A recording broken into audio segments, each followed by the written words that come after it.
Judas 1.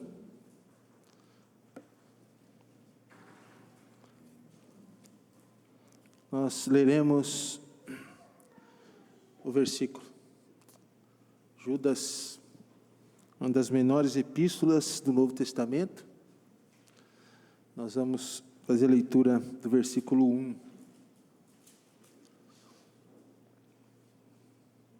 Você pode se colocar em pé, por favor, para juntos nós lermos.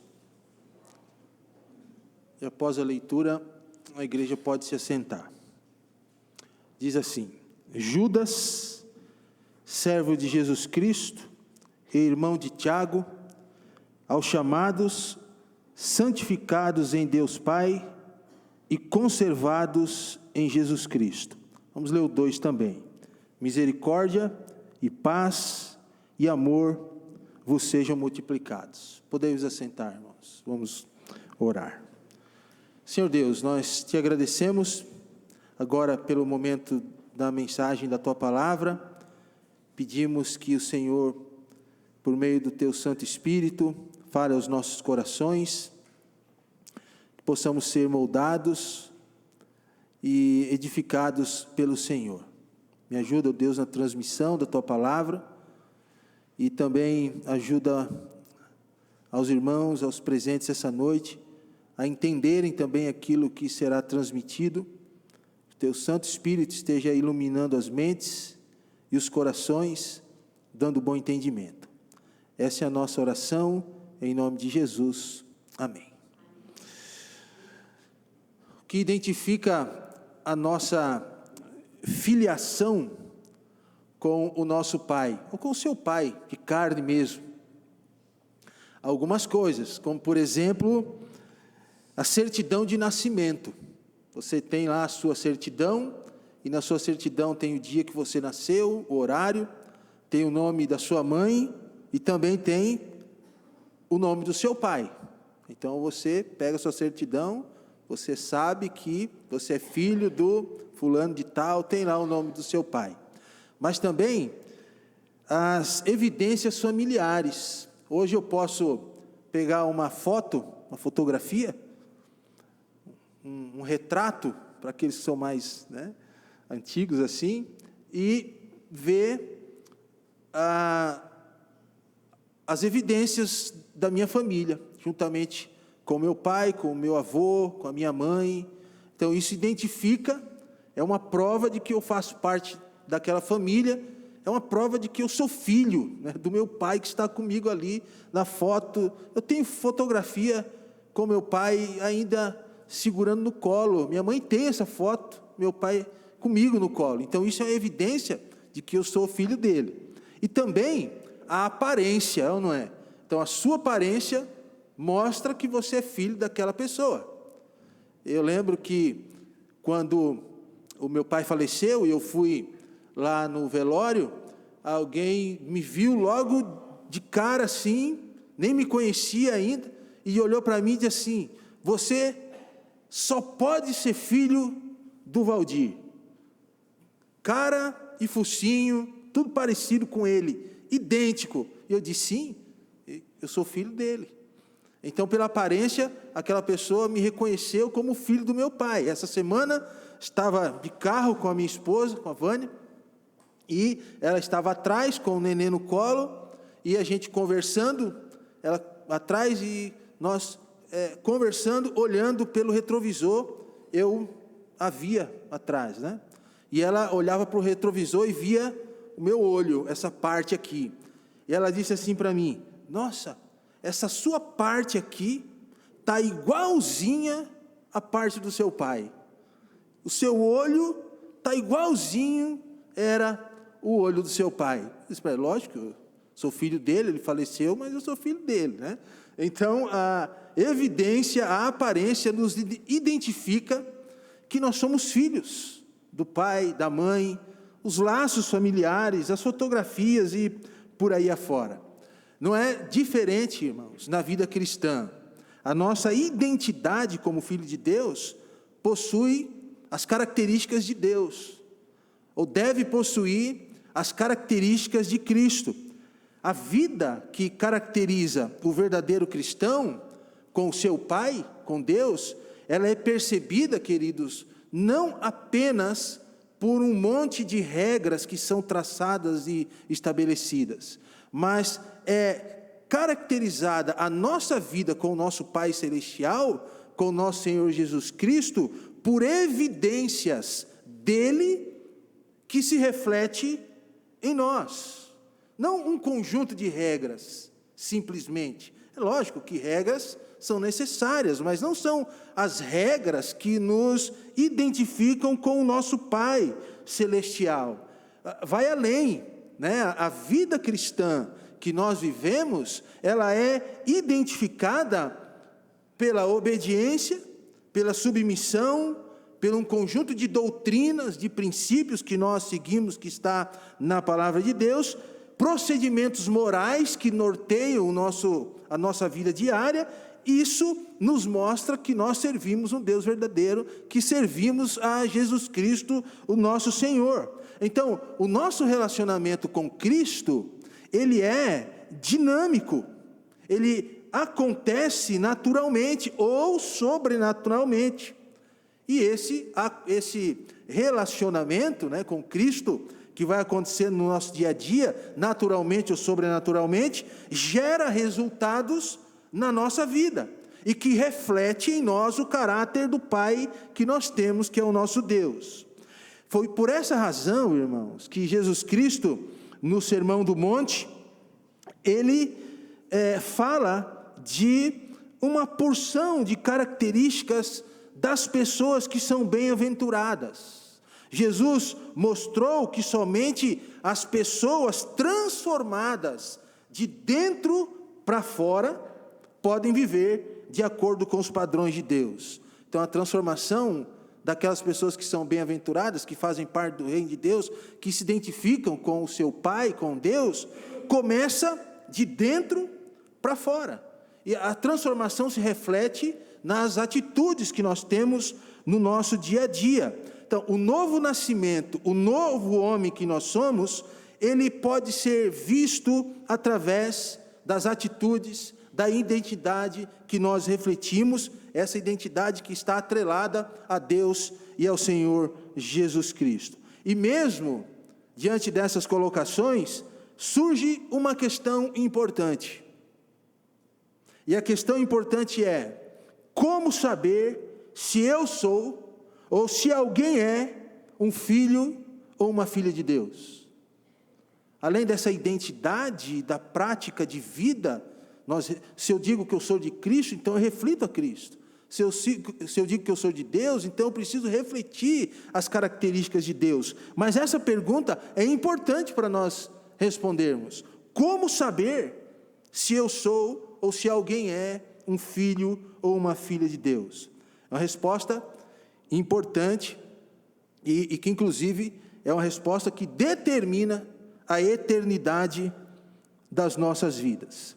E a gente pode responder essa pergunta, irmãos, fazendo uso das próprias palavras que Jesus citou em Mateus 7,16, quando ele diz assim, que a árvore boa se conhece pelos bons frutos, ou a árvore se conhece pelo fruto que ela dá. Então Jesus nos deixou uma maneira de nós olharmos para as pessoas e identificarmos se elas são ou não filhas ou filhos de Deus. Pelos frutos conhecereis o que, irmãos? A árvore.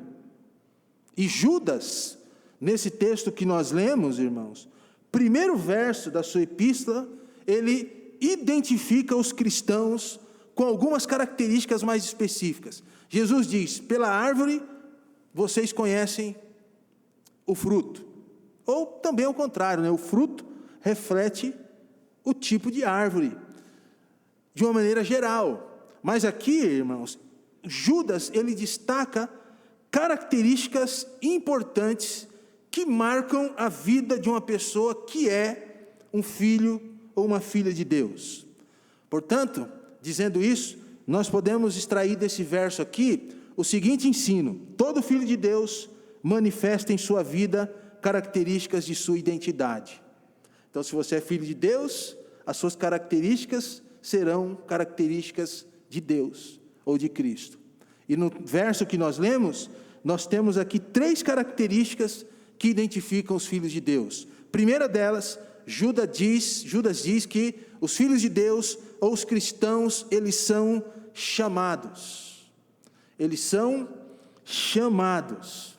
É interessante quando Judas diz assim, chamados, né, por Deus Pai, esse verbo está no passado. Algo que aconteceu, que Deus trouxe, que Deus chamou. Mas uma outra pergunta aqui, se somos chamados, se aquela pessoa que é filha de Deus é chamada por Deus, a pergunta é, para quê nós somos chamados? Em primeiro lugar, nós somos chamados para reconhecermos a vontade de Deus. Nessa manhã, nós falamos um pouquinho sobre a vontade específica de Deus e a vontade geral do Senhor. Mas descobrir a vontade de Deus para as nossas vidas, irmãos, é bom, é preciso nós sabermos o que Deus requer de nós. Mas o fato é que a vontade de Deus, para nós, ela é sempre perfeita, agradável e boa. Deus, quando nos chama, Ele sempre tem e Ele sempre quer o melhor para as nossas vidas. E quando nós descobrimos que essa vontade de Deus para nós é boa, nós iremos querer viver de acordo com essa vontade. Aliás, se ela é boa, quem é que não quer bom ou o que é bom para a sua vida? Eu pelo menos quero. Se eu sei que a vontade do Senhor é boa, então eu vou procurar viver e buscar essa vontade que é sempre agradável e boa para a minha vida. Está lá em Romanos 12:2 isso. Então, quando nós caminhamos de acordo com a vontade do Senhor, nós seremos edificados, nós seremos abençoados por Ele. Então, você foi chamado para viver de acordo com a vontade de Deus, não de acordo com a sua vontade, não de acordo com a vontade do mundo, mas de acordo com a vontade do Senhor. Segundo lugar, nós somos chamados para uma visão correta de nós mesmos. É isso mesmo, fomos chamados para uma visão correta sobre de quem nós somos. Isso não indica orgulho, né? Porque nós fomos criados por Deus. Deus nos criou a sua imagem, a sua semelhança. Da criação, a única criatura que foi moldada por Deus, tocada por Ele e feita a sua imagem e semelhança fomos nós, foi o homem. Mas dizer que ter uma visão correta de nós mesmos vai gerar orgulho, não é verdade. Não é essa a ideia aqui, irmãos. Também não é a ideia de dizer que nós somos inúteis porque somos pecadores, que nós não servimos para nada, que porque somos indignos, Deus não nos ama. Não é isso, irmãos. Mas, dentro da perspectiva bíblica, a perspectiva correta, não essa perspectiva coach, essa perspectiva motivacional que tem sido pregada por aí, de que você é o centro do coração de Deus, essas ideias errôneas que estão sendo passadas aí acerca do homem, não é isso, mas é nós entendermos que sim, nós temos, de acordo com Romanos 12:3, um valor especial para Deus. Amém, irmãos? Por que Cristo morreu? É porque o homem tem um valor especial para Ele, porque Deus quer resgatar o homem do seu pecado, da perdição eterna, transportá-lo para o céu por meio de Jesus Cristo. Então, nessa perspectiva, o homem tem valor para Deus. Você é valoroso para o Senhor. Jesus morreu por pessoas, Jesus morreu por você, então você tem valor para Deus. Então nós somos chamados para termos uma visão correta de nós mesmos, visão de que nós somos perdidos, mas Deus também nos ama e Ele quer salvar e salva todo aquele que crê na pessoa do Senhor Jesus Cristo. Nós somos chamados também para vivermos em comunhão. Aliás, igreja, né, a palavra eclesia ou eclésia traz essa ideia de comunhão, de vivermos juntos. E nós estamos aqui, irmãos, na igreja do Senhor, não por obras, não porque você teve algum mérito próprio, mas porque Deus chamou você para fazer parte da igreja. Isso é um privilégio, irmãos.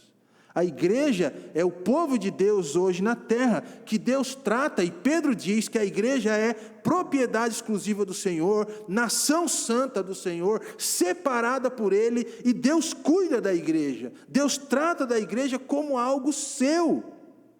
Então você não tem lá o seu carro? Tem a sua propriedade, a sua casa? O que você faz com ela? Ou com ele, no caso do carro?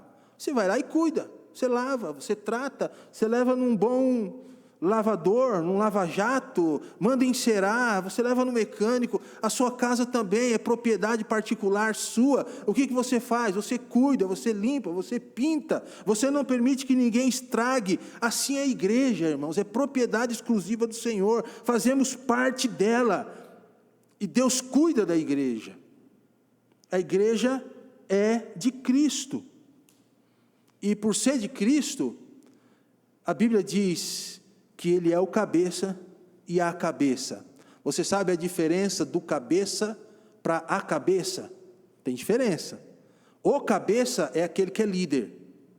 O líder, ele manda, é aquele que está lá em cima, é o maioral. Mas a cabeça é aquela que direciona. Então Cristo, Ele não é só o líder da igreja, Ele não é só o maioral da igreja, não é só o cabeça, mas a igreja, por ser chamada por Deus, ela precisa ser direcionada pelos ensinamentos do seu mestre, pela cabeça, pela doutrina correta, pelos princípios corretos.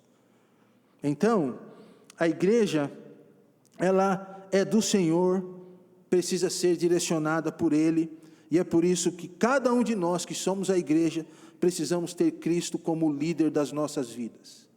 Aquele que nos direciona e aquele que dita o que nós devemos fazer no nosso dia a dia. Mas nós somos chamados também para sermos úteis e para nos completarmos uns aos outros.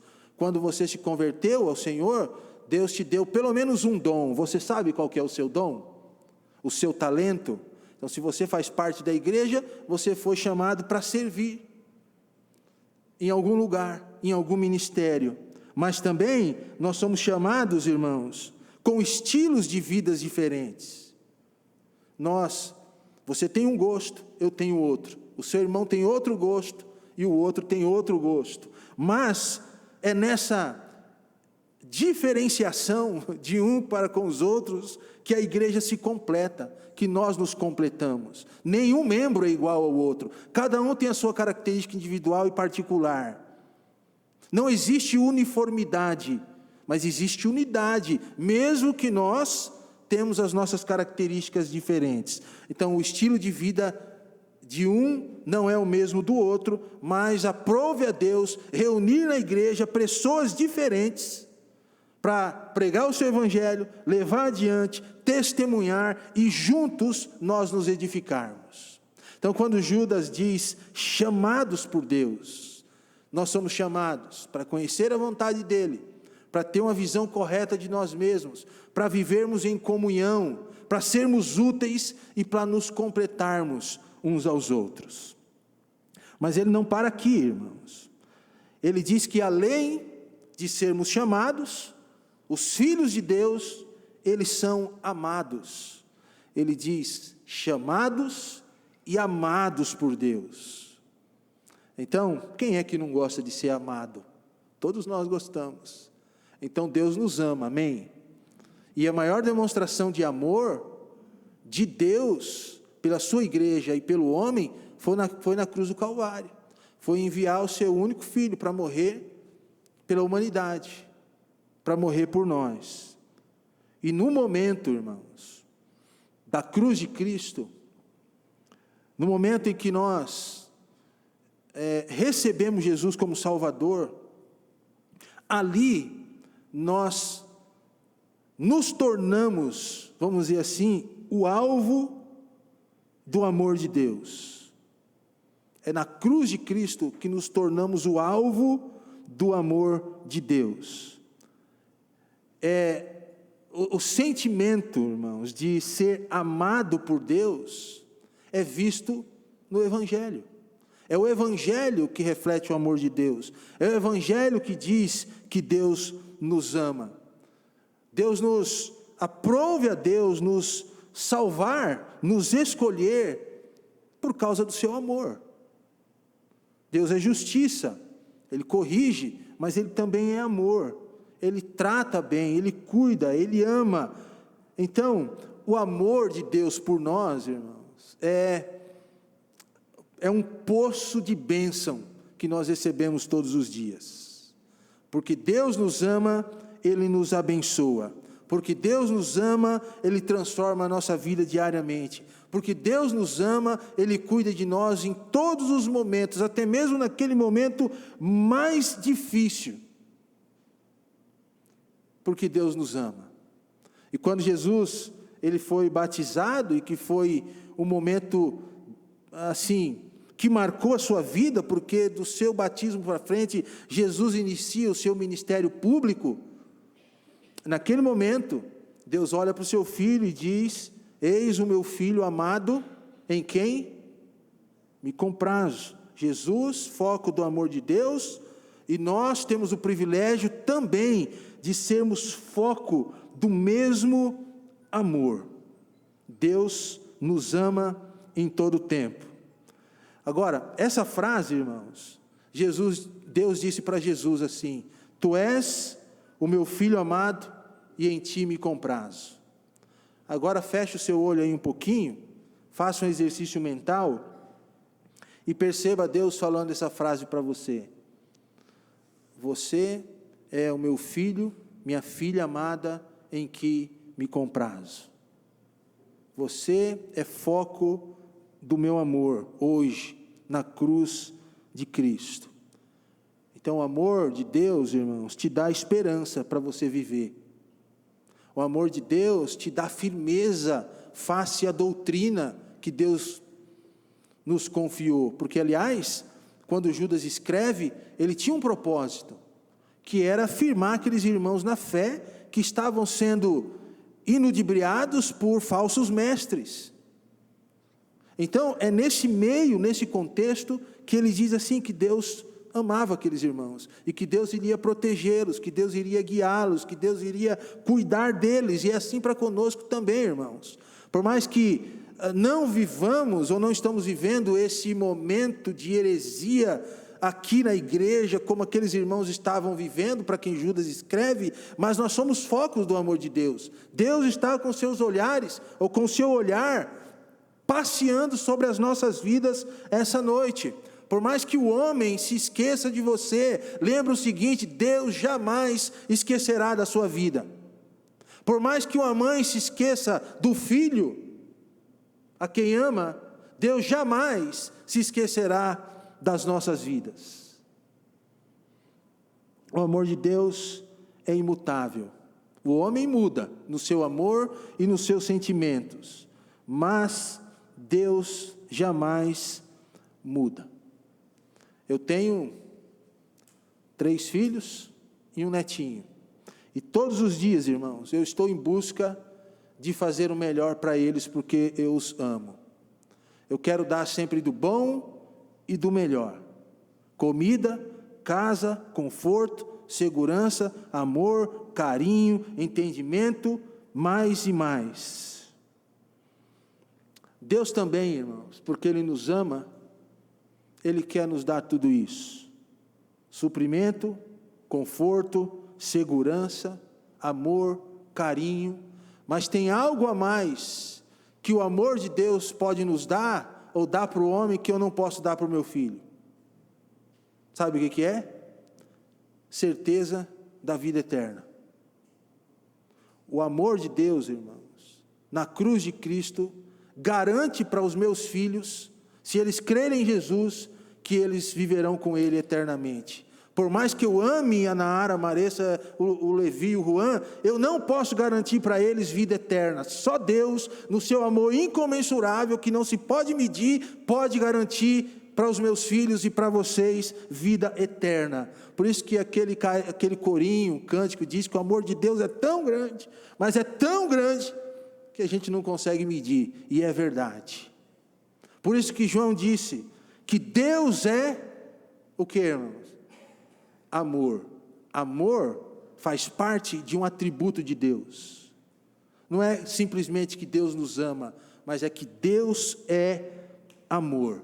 Deus quer sempre o melhor para as nossas vidas em Cristo. Ele quer dar vida, Ele quer dar alegria, Ele quer dar paz, Ele quer dar amor, Ele quer dar saúde, Ele quer dar felicidade, mas acima de tudo, Ele quer dar a vida eterna. Porque não adianta nada você ter vida, ter alegria, ter paz, ter amor e saúde e felicidade nesse mundo, e quando morrer, não ir para o céu. O que adiantou? Nada. Por isso que o amor de Deus é incomensurável, não se pode medir, e só é o amor de Deus que pode gerar e dar vida eterna. Você não vai encontrar vida eterna em nenhum outro homem, em nenhum outro lugar, não é no padre, não é no pastor, não é na igreja, não é no batismo, não são nas obras. O amor de Deus, a vida eterna, só se encontra no amor de Deus em Cristo Jesus. Então, se você não se sente amado por Deus, por Cristo, entregue sua vida a Ele ainda hoje. Você será, e já está sendo aqui, ouvindo essa mensagem, foco do amor do Senhor. Então, Judas diz que nós somos chamados, amados, e uma terceira característica dos filhos de Deus é que nós somos conservados em Jesus Cristo. Essa mesma palavra, conservados, ela pode ser traduzida como guardados. Guardados, mas também pode ser traduzida como protegidos. Então lembra, eu disse que nós fomos, os filhos de Deus são chamados, passado. Os filhos de Deus, eles são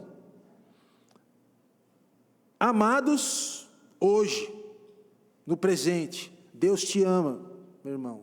Deus te ama, você que está aqui, Deus te ama hoje. A maior demonstração é Cristo, a morte de Cristo. Mas também nós somos guardados, futuro, passado, presente e futuro. Nós somos guardados por Deus para o futuro.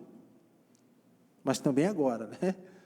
Daqui a pouco, quando eu for embora para minha casa, pegar o meu carro e pisar no acelerador, eu já estou sendo guardado pelo Senhor. Já estou sendo protegido pelo Senhor. E Judas, nessa carta, ele menciona aqui, irmãos, 5 vezes esse verbo na sua carta. Guardar. 5 vezes. No primeiro verso, ele afirma que nós somos guardados em Jesus Cristo. No verso 6, Judas usa 2 vezes esse verbo, referindo-se aos anjos caídos, que não guardaram seu estado. E no verso 21, Judas recomenda que devemos guardar-nos no amor de Deus. E no verso 24, ele confirma isso dizendo que nós somos guardados de tropeços por Deus que é poderoso. Então você percebe que essa ideia de guardado por Deus é muito forte aqui na epístola de Judas. Vocês são guardados. Deus é aquele que guarda. E aliás, o salmista diz isso, né? Eis que não dormita, né? E nem dorme o guarda de Israel. Então, irmãos, para sentir a proteção de Deus, nós precisamos permanecer no amor e na fé dele, em todos os momentos. Como parte do povo de Deus, nós precisamos acreditar que estamos seguros no seu amor. E para você vivenciar esse guardar de Deus na sua vida, você precisa prestar atenção em 5 maneiras específicas. Primeira delas, Deus nos guarda edificando-nos. Versículo 20. Deus nos guarda quando nós oramos no Espírito. Versículo 20. Deus nos guarda porque nele nós podemos esperar a sua misericórdia. versículo 21. Deus nos guarda porque Ele se compadece de nós, no versículo 22. E Deus nos guarda porque Ele salva os que estão na dúvida da perdição e na dúvida do erro, da doutrina. Então essa é, portanto, uma das preciosas bênçãos que nós temos como cristãos, irmãos. Sermos guardados e protegidos pelo Senhor. E isso, pelo menos para mim, é muito confortante, irmãos. Saber que o Deus Todo-Poderoso me guarda de tropeçar. E para você? Isso é muito confortante para mim, saber que o Deus Todo-Poderoso nos preserva nas lutas que enfrentamos. Preserva a igreja face os ataques dos falsos mestres, com as suas más doutrinas, com as suas falsas pregações. Deus protege a igreja, Deus guarda a igreja. É muito confortante saber, irmãos, que a nossa palavra pode ser a mesma palavra que Pedro disse em 1 Pedro 1,5, quando ele diz assim: sois guardados pelo poder de Deus mediante a fé. Eu também posso dizer isso, que eu sou guardado pelo poder de Deus mediante a fé que eu tenho na pessoa do Senhor Jesus Cristo. E você? Você também pode declarar isso? Que você é guardada por Deus mediante a fé em Cristo? Então, nós precisamos entender e aceitar o fato de que existe uma condição. Agora, presta atenção aqui no que eu vou falar. Existe uma condição ligada ao poder de Deus de nos guardar. Se você prestou atenção no versículo, o versículo diz que nós somos guardados, 1 Pedro 1,5, que nós somos guardados mediante o quê?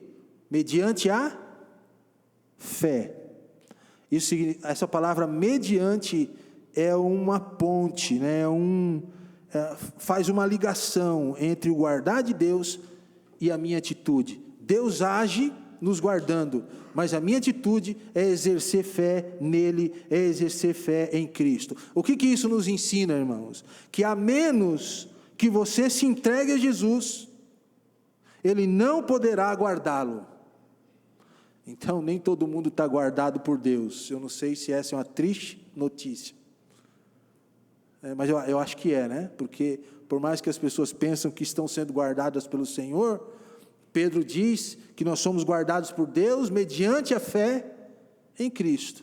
Então, para você ser guardado por Deus, você precisa entregar sua vida para Jesus.